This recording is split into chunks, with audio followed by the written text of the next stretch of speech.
Hello বন্ধুরা, আমি শাকগন্নিল। আজকে এই ভিডিওতে আমরা লোকেশ কানাগরাজের আপকামিং সিনেমাকে নিয়ে আলোচনা করব। একটা খুব বড় আপডেট আজকে কিন্তু ঘোরাফেরা করছে চারিদিকে। এটা কোনো সোশ্যাল মিডিয়া রুমার নয়, নিউজ আর্টিকেল হয়েছে প্রপারলি এবং ভেরিয়াস সোর্সেস থেকে হয়েছে। সেই জায়গা থেকে আজকের ভিডিও আমি করছি। কাইথি 2 লোকেশের নেক্সট ফিল্ম হবে, এলসিইউর ছবি। কাইথি আমাদের সকলের পছন্দের ছবি, সেই ছবিটা সিকুয়ালকে কেন্দ্র করে অবশ্যই আমরা এক্সাইটেড। দেখুন, হতেই পারে যে কুলি ছবিটা ভালো হয়নি, কুলি ছবিটা জমেনি, এবং সেটাকে কেন্দ্র করে লোকেশের উপরে আমার তো ব্যক্তিগত স্তরে একটা রাগ হয়েছে সত্যি বলতে, যে লোকেশের মতন একজন অনেস্ট ফিল্ম মেকার সে কি করে এরকম একটা ছবি বানাতে পারে যে ছবিটা দেখবার পরবর্তীতে একটা করাপ্টেড মানুষ ছবিটা বানিয়েছে এরকমটা দেখে মনে হবে। লোকেশের থেকে এটা এক্সপেক্টেড ছিল না। ওয়াইএফএস পাই ফ্রাঞ্চাইজি করে আমি বুঝতে পারি যে ওদের উদ্দেশ্যটাই ভুল, চিরকালই ভুল ছিল এবং ওরা সেটা করে যাচ্ছে, কিন্তু লোকেশের থেকে সেটা এক্সপেক্টেড নয়। ও যেখান থেকে শুরু করেছিল মানাগারামের মতন একটা ছবি, যেখানে গল্প চিত্র একটা মূল কথা, যেখানে নায়ক মূল কথা নয়, কাইথি একটা সেখানে একটা লিড ক্যারেক্টার, সে তার মেয়ের সঙ্গে দেখা করতে চায়, সেটাই হচ্ছে মূল ইমোশনটা। এবং সেটার যে লাস্ট যে দৃশ্যটা, বাবা কাঁদছে এবং মেয়ে একটা নারী চরিত্র তার পেছনে লুকাচ্ছে বাবাকে দেখতে পেয়ে, ওই যে ইনোসেন্সটা, ওই যে সোলটা, সেটা লোকেশের ছবি থেকে হারিয়ে গেছে। সেটা থেকে আমি খুব খচে গেছিলাম। কিন্তু লোকেশ যে একজন অসাধারণ ফিল্ম মেকার, আমাদেরকে বছরের পর বছর এন্টারটেন করেছে, আবার কামব্যাক করবে, আবার এন্টারটেন করবে, সে বিষয়ে আমার কোনো ডাউট নেই। কিন্তু এখন যেটা জানতে পারা যাচ্ছে, লোকেশ কানাগরাজ কিন্তু নেক্সট ফিল্মটা অ্যাকচুয়ালি কামাল হাসান এবং রজনীকান্তকে নিয়ে করতে চলেছে, যে ছবিটা প্রডিউস করবে সান পিকচার্স এবং তার সঙ্গে সঙ্গে রাজকমল ইন্টারন্যাশনাল, অর্থাৎ কামাল হাসানের প্রোডাকশন হাউস। এরকমটাই আপডেট আসছে, যেখানে দুজন এজেড গ্যাংস্টারের ভূমিকাতে কামাল হাসান এবং রজনীকান্তকে আমরা অভিনয় করতে দেখতে পাবো।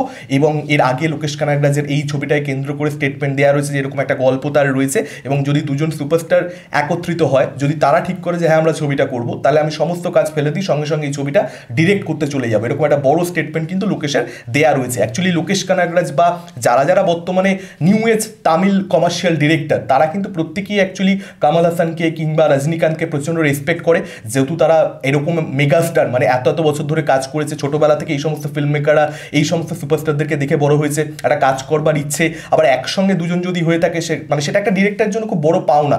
সব কিছুই বুঝতে পারছি, কিন্তু কাইথি 2 এর ব্যাপারে কিন্তু তার আর্লি কমিটমেন্ট ছিল। এখন যেটা জানতে পারা যাচ্ছে, কার্থিকে অলরেডি জানিয়ে দেওয়া হয়েছে যে কাইথি 2 এই মুহূর্তে হচ্ছে না, এবং কার্থিও সেই অনুযায়ী নিজের ডেটস, নিজের শিডিউল ঠিক করে ফেলছে।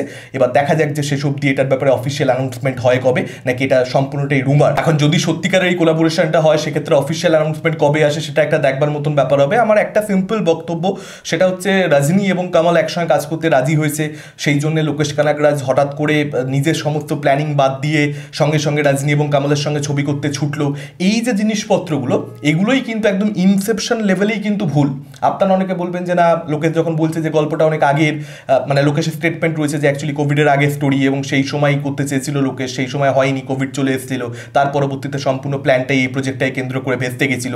তো অনেকে এরকমটা বলবেন যে অনেক আগের গল্প যখন ভালো গল্পই হবে, অনেক আগের যখন, তার মানে নিশ্চয়ই এরকম জোর করে এখন গল্প লিখবো, ব্যাপারটা সেরকম নয় যে না কামাল এবং তার সঙ্গে সঙ্গে রজনী রাজি হয়েছে তো চলো এখন লিখতে বসছি, সেরকম ব্যাপার যখন নয়, তাহলে হয়তো ছবিটা ভালো হবে, আপনারা অনেকেই বলতে পারেন। কিন্তু বিষয়টা হচ্ছে, কুলিও কিন্তু লোকেশ এরকমটা দাবি করেছে যে তার অনেক আগের গল্প, অনেক আগের থেকেই গল্পটা ছিল, এবং তার পরবর্তীতে অন্য কোনো বন্ধু ফিল্ম মেকারকে সে দিয়ে দিয়েছিল। তারপর যখন রজনী রাজি হয়, সে একটা ছবি করতে চেয়েছিল যেখানে রজনী একদম আউট অ্যান্ড আউট ভিলেন, কিন্তু সেই ছবিটা করতে অনেক বছর সময় লাগবে, যে কারণে সেই ছবিটা মানে রজনীকে নিয়ে, রজনীর এখন পিক টাইম চলছে, প্রাইম টাইম চলছে, সেখানে 3 বছর নষ্ট করা একটা ছবির পেছনে, সেটা ঠিক হবে না রজনী স্যারের টাইম নষ্ট করা, যে কারণে রজনীর সঙ্গে কুলি ছবিটা আর কি ওই বন্ধু ফিল্ম মেকার থেকে লোকেশ নিজের গল্পটা নিজে আবার ফেরত নিয়ে নেয়, এবং তার পরবর্তীতে কুলি ছবিটা হয়। তো এই গল্পটা অনেক বছর আগে, তারপরেও কিন্তু ছবিটা এই স্ট্যান্ডার্ডে দাঁড়িয়েছে। তো প্রবলেমটা কিন্তু স্টোরিটা নয়, স্টোরিটাকে নিয়ে কি করা হচ্ছে। হয়তো স্টোরিটা ভালো, কিন্তু যখনই ইন্টেনশনটা এটা হবে যে কামাল এবং রজনী একসঙ্গে কাজ করছে এবং তাদেরকে একটা সার্টেন বইতে প্রেজেন্ট করতে হবে, তার কারণ তাদের ফ্যান বেস রয়েছে, তামিল অডিয়েন্সের এক্সপেকটেশন ফুলফিল করতে পারে লার্জার দ্যান লাইফ ভাবে,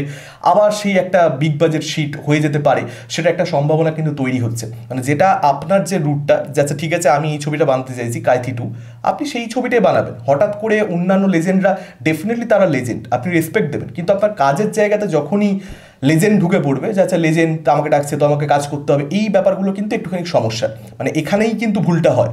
তো আমার মনে হয় যে এরকমভাবে আর কি কাজ করা উচিত নয়। এবার কাজ করলে যে ভুল হবে সেটা আমি দাবি করছি না, কারণ কুলি খারাপ হয়েছে মানে তার পরের ছবিটা লোকেশে খারাপ হবে, একেবারেই সেটা হবে না। হয়তো হয়তো লোকেশ এই ভুলটা থেকে শিক্ষা নেবে এবং তার পরবর্তীতে আমাদেরকে একটা দারুণ ছবি উপহার দেবে। যদি সেটা হয় আবার, তাহলে কিন্তু কামাল রজনীকে লোকেশের ডিরেকশনে দেখে মস্তি আসবে ভাবে বড় পর্দায়, কোনো সন্দেহ নেই সে বিষয়।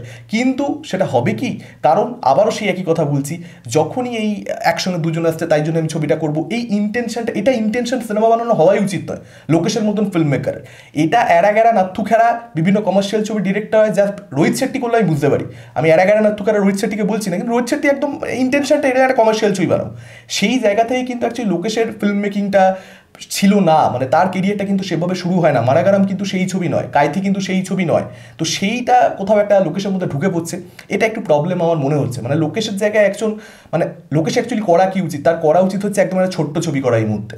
বড় সমস্ত সুপারস্টার বাদ দাও, যারা তামিলের বি গ্রেডের সুপারস্টার, সাপোজ আজকে কাইথি হয়েছে কেন, তার কারণ হিরো হচ্ছে কার্থি।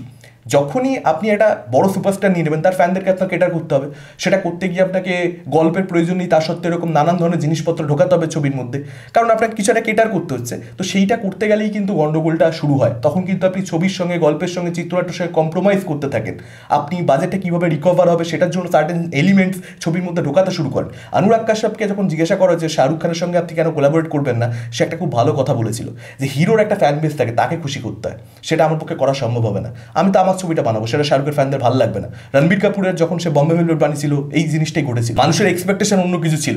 বম্বে ভেলভেট ছবি হিসেবে যে ভীষণ ভালো ছবি সেটা আমি বলছি না, কিন্তু যতটা ওটাকে রোস্ট করা হয় আমার মনে হয় না যে ওটা ততটাও খারাপ ছবি। আমি জানি কমেন্ট বক্সে অনেকে এটার সঙ্গে মানে দ্বিমত পোষণ করবে, সেটা হতেই পারে, কিন্তু আমার মনে হয় না যে অতটাও একবারে রদ্দি ছবি হয়ে গেছে যতটা আর কি ওটা সেই সময় পোর্ট্রেট হয়েছে। তার কারণ মানুষের এক্সপেকটেশনই ভিন্ন, এবং ডেলিভার করেছে কাশ্যপ সম্পূর্ণ অন্য কিছু। কাশ্যপ নিজের মতো করে একটা কিছু বানাতে চেয়েছে।